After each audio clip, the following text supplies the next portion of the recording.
राधे राधे गुरुजी, जय श्रीमन नारायण जी। मुझे आपकी कथा बहुत अच्छी लगती है। मैं डेली सुनती हूँ, प्रश्नोत्तरी भी और आपकी कथा भी। मेरा प्रश्न ये है, हमारे घर में जो कान्हा जी हैं उनके ना पैर में मतलब चटक आ गई है, तो क्या करना चाहिए? क्यों आ गई है? शायद गिरने से, एक दो बार वो गिर गए हैं इसलिए। अरे तो गिराना नहीं चाहिए। नहीं अच्छे नहीं, से गिराए नहीं है, बच्चों से गिर गए हैं, तो क्या करना चाहिए? यदि ये खंडित नहीं है तो अभी पूजा करते रहिए। नहीं, अभी तक तो हम पूजा कर रहे हैं, वो चटक गए उनका पैर। तो फिर आप उनको घर पे रखे रहिएगा, आप दूसरे ले लीजिए पूजा के लिए, उनके दर्शन के लिए दर्शनार्थ रखे रहने दीजिए। अच्छा। बाकी पूजा के लिए आप दूसरे ले लीजिए। और अगर नहीं भी बदले तो भी कोई दिक्कत नहीं है, जब खंडित पूरे हो जाएं तब देख लीजिएगा। अच्छा। और मेरा एक और प्रश्न है, जैसे कि किसी को वैसे सुधार जरा भी चटकी यदि है, टूटी मूर्ति हमारे यहाँ भाग अपने सनातन धर्म में खंडित मूर्ति की पूजा नहीं करते। अब यदि पूरी खंडित नहीं है, अर्ध खंडित है, तो आप अभी करिए, जब कभी ठाकुर जी की जो इच्छा होगी वो अपनी तो बुद्धि वैसे देते रहेंगे। उनको बदलने का हमारा कोई मन नहीं है। कोई बात नहीं, पर भगवान को भगवान की तरह रखो, खिलौना बना के ना रखो। नहीं गुरुजी, भगवान की तरह रखते, मैं खूब पूजा करती हूँ ठाकुर जी की। और मेरा एक और प्रश्न है कि हमें किसी को भी सुधारने के लिए कितना टाइम और कितनी बार बोलना चाहिए? कई लोग तो एक आधी लाइन में समझ जाते हैं, और कई लोग तो पूरा सारी जिंदगी समझाते रहो तो नहीं समझते। अब ये देखो कि सामने वाला किस क्वालिटी का व्यक्ति है, तो आधी लाइन में समझने वाला या सारी जिंदगी वाला। मेरी शादी को कल 5 साल हो जाएंगे, तो मैं आपके पास भी लाई थी अपने पति को, वो ड्रिंक करते हैं, और अभी कुछ दिन पहले उनकी तबीयत खराब हो गई थी, 4 दिन हॉस्पिटल में एडमिट थे, और उसके बाद 4 दिन आने के बाद उन्होंने फिर से ड्रिंक कर ली, और आपको भी वचन दे के गए थे। तो मैं ये पूछ रही हूँ कि हमें कितना टाइम लगाना चाहिए किसी को सुधारने के लिए? तो ज्यादा पीते हैं कम पीते हैं? महीने में एक आध बार। तो एक आध बार पीते हैं ना। और कई बार ऐसा होता है मुझे पता भी नहीं चलती रोज है। तो नहीं पीते? नहीं, रोज नहीं। तो यदि थोड़ी सी कमी है आपके पति में, तो धीरे धीरे आप अपने प्रेम से, अपने प्यार के माध्यम से, आप स्त्री हैं, स्त्री चाहे तो पति को जाके स्वर्ग में बिठा दे, बैकुंठ में बिठा दे, और स्त्री चाहे तो ले जाए नरक की तरफ। तो आप अपने पति को हर विषय से बचा सकते हैं। मैंने बहुत कोशिश कर ली, 5 साल हो गए मुझे आपके 5 साल बहुत ज्यादा नहीं होता बेटा, गृहस्थी को 5 साल कुछ भी नहीं है। 5 साल ये समझो 5 दिन है, पर वो मानते ही नहीं है। गृहस्थी को समय लगता है। मैं आपके पास भी लाई थी, आपको वचन भी दे के गए थे, आपके वचन को लाई थी नहीं, लाते रहो। अच्छा। लाते क्या होता है ना कि हम एक बार सत्संग करते हैं ना तो हमारे जीवन में समझ में आता है, लेकिन हम सत्संग से हट जाते हैं तो फिर कुसंग हावी हो जाता है। सत्संग इतना करते रहो कि हम पर कुसंग ना चढ़ पाए, कुसंग हावी ना हो पाए। कुसंग पर सत्संग हावी रहेगा तो आप पॉजिटिव रहेंगे, हावी हो गया कुसंग तो आप नेगेटिव हो जाएंगे, जैसा कि आपके पति के साथ हुआ। आप जैसे आज आई हैं, आज भी अपने पति को लाना था, 1 महीने बाद आना, फिर जब लाओ पकड़ के ले आओ।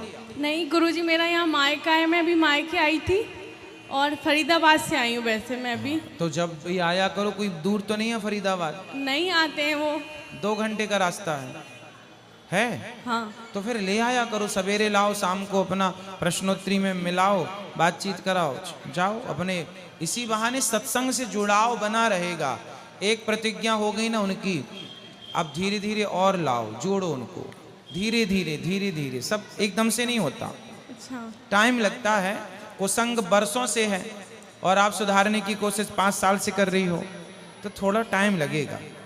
आपके कपड़े में भी दाग लग जाए तो एक बार के साबुन लगाने से नहीं छूटता, टाइम दो।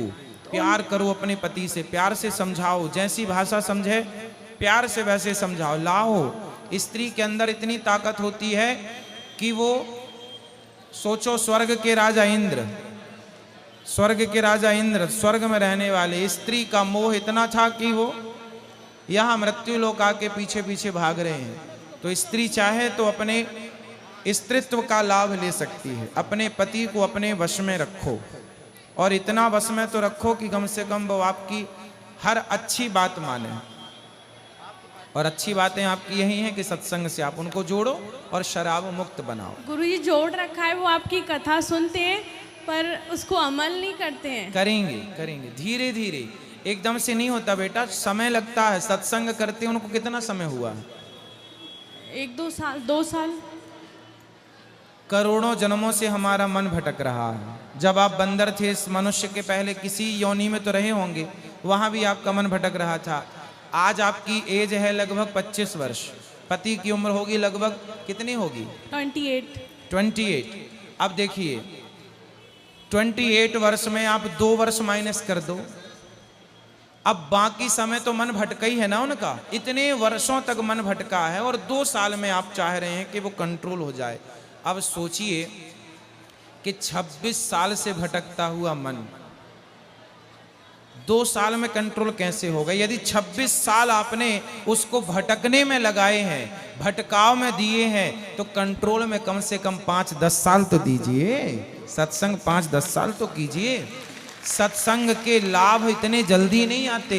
मन के वश में करने के लिए जंगल में साधु संत खड़े हैं, सालों से खड़े हैं, उम्र लग गई, इतना आसान भी नहीं है। अर्जुन ने प्रश्न किया भगवान से, चंचलम ही मनः कृष्णा, हे प्रभु मेरा मन बड़ा चंचल। अर्जुन पूछ रहे हैं, अर्जुन का मन कितना चंचल था। स्वर्ग की एक अप्सरा आई अर्जुन के पास। स्वर्ग, एक बार इंद्र स्वर्ग गए तो वहां आपने सुना होगा कि स्वर्ग में अप्सराएं रहती हैं। तो एक अप्सरा आ गई अर्जुन को देखकर, वाह तुम बहुत सुंदर हो। अप्सरा के बगल में बैठ गई और वो अप्सरा तो अप्सरा थी। अर्जुन के साथ उसने कहा कि तुम हमारे साथ रहो और हमारे साथ रमण करो। अर्जुन ने कहा राम राम, आप हमारे वंश की माँ हो, हमारे बाप दादों ने आपका सेवन किया है, आपके संग हमारे बाप दादे बैठे हैं। अप्सराएं कैसी होती हैं कि अप्सराएं सदा जवान रहती हैं, बुढ़ी नहीं होती। और मृत्यु लोक के लोग, अब अर्जुन के बाप दादे कभी गए होंगे बहुत पुरानी पीढ़ी, तो वो उस अप्सरा के साथ रहे होंगे। तो अर्जुन को पता था कि मेरे बाप दादे से अप्सरा के साथ रहे, तो बोले मेरे बाप दादे आपके साथ रहे हैं तो आप तो मेरे लिए माँ हो, मैं आपको स्पर्श नहीं कर सकती। तो उस अप्सरा ने कहा वाह तुम मेरे, अरे मैं अप्सरा हूँ, मैं किसी की माँ नहीं होती, मैं तो अप्सरा हूँ, मैं सबके लिए हूँ। अर्जुन बोले नहीं तुम मेरे लिए नहीं हो सकती, मैं तुम्हें अपनी माँ मान। देखिए स्वर्ग की अप्सरा जिसको देखने के लिए तरसते हैं लोग, वो अर्जुन के पास आई ऑफर लेकर कि तुम हमारा स्पर्श करो। अर्जुन ने कहा नहीं तुम हमारी माँ हो। जब प्रस्ताव ठुकरा दिया तो उसने श्राप दे दिया, जाओ तुम ब्रहन लला हो जाओ।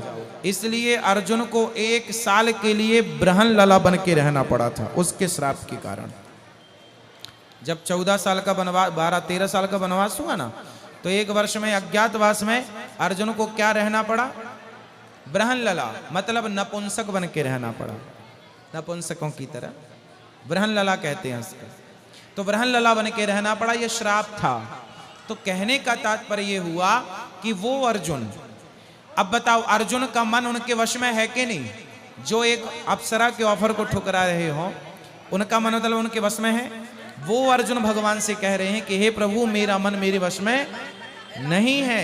मतलब जिनका मन वश में है वो भी कह रहे हैं कि मेरा मन वश में नहीं है, तो हम इंसान तुच्छ प्राणियों की क्या दुर्दशा होगी, जरा सोचिएगा। और तुम सोचो कि 2 साल में तुम्हारा मन वश में हो जाए। अरे भगवान की शरण में रहो, जब भगवान कृपा करेंगे तो मन वश में हो जाएगा। ये कृपा से होगा, हमारे पुरुषार्थ से नहीं। गुरुजी मैं आपके लिए राखी लाई हूँ, आपको भाई बनाना चाहती हूँ। बिल्कुल तैयार है मेरा हाथ। तो कब बंधवाएंगे आप? अभी बैठेंगे। ठीक है, राधे राधे गुरुजी, जय श्री मन्नारायण। खुश रहिए, खुश।